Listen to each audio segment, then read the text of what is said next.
Hi, hope you're all doing great. We're launching foundation course for all undergraduates. So no matter which year you're studying in, you can access our course.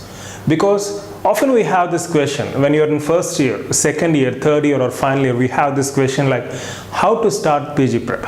We have so many subjects. So the best thing you can do is by starting focusing on that respective year subjects. If you are in first year, just focus on first year subjects. If you are in final year, just focus on final year subjects. So keeping this in mind, we have launched this foundation course. So you will be given access to your respective year subjects along with video lectures and MCQs, including study club discussions.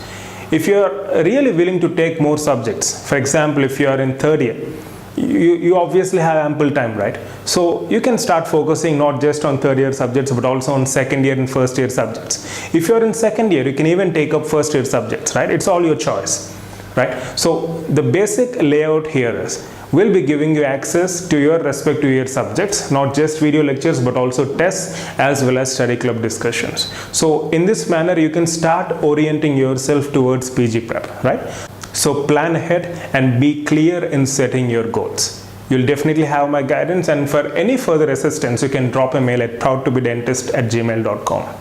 Wish you all the best. Love you all.